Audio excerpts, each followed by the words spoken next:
Hey, what's up YouTube? I'm back with another video on the Savage XS Flux. Just a couple of little updates I've done.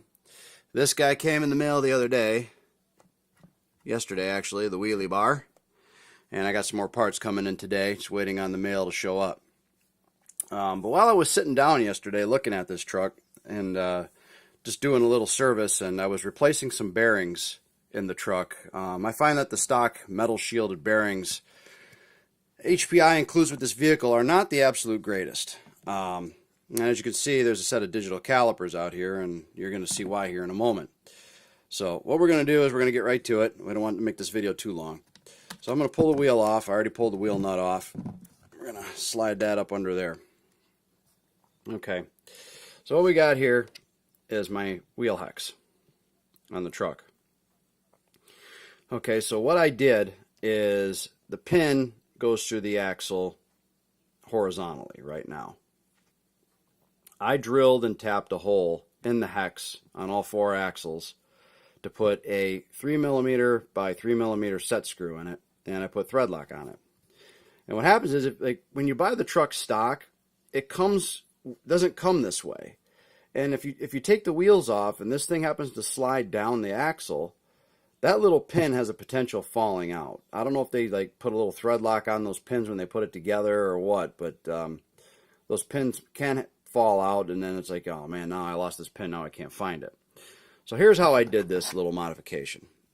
I took my calipers.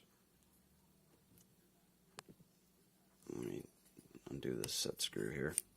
Now these calipers, I got these at Harbor Freight. They're not a terribly expensive set of calipers, but they do the job fantastically for the hobby. So what I did is I measured the actual hex part this way, and then I measured it this way. Okay, so for example, this way, it's roughly about 7 mil when I measured this way. And then whatever it was this way.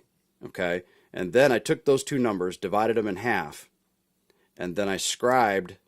So for example, I took my caliper here, and then I scribed a line with the tip of the caliper this way, and then scribed a line with the caliper this way. And then when those two lines crossed, that was my center point. Then what I did after that is I took a 2.5mm drill bit, and I drilled it out. And it's a very, very soft metal. It doesn't, as long as you buy a good drill bit and 2.5 mil, it'll drill right through it without a problem. I just went with just a slow speed, and hell, this is the drill I used right here, my Ryobi 18 volt drill bit, or drill. That's all I used to drill it. And I just used a pair of slip joint pliers to hold the tool, or to hold the part while I drilled it. And then after that, I took what was a metric 3 by 0.5, so it'd be 0.5 thread, and I tapped it out that way.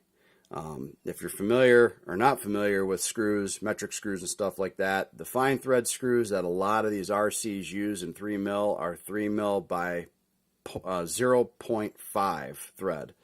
So now you know that.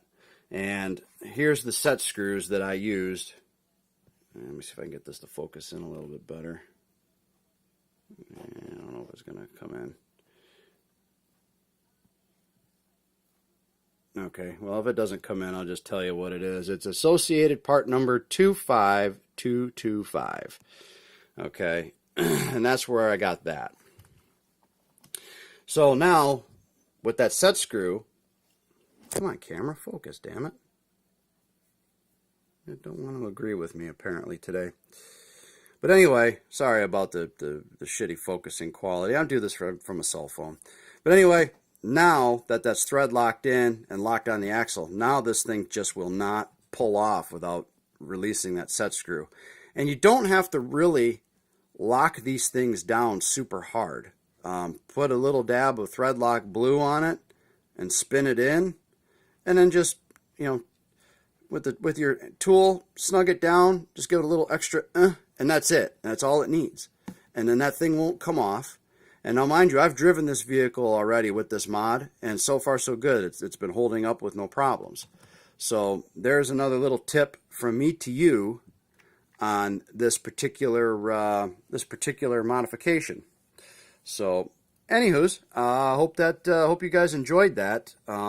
Unfortunately, I don't really have a tutorial on showing you specifically how to do it, because I can't hold the camera with one hand and do all the rest of the work with the other hand.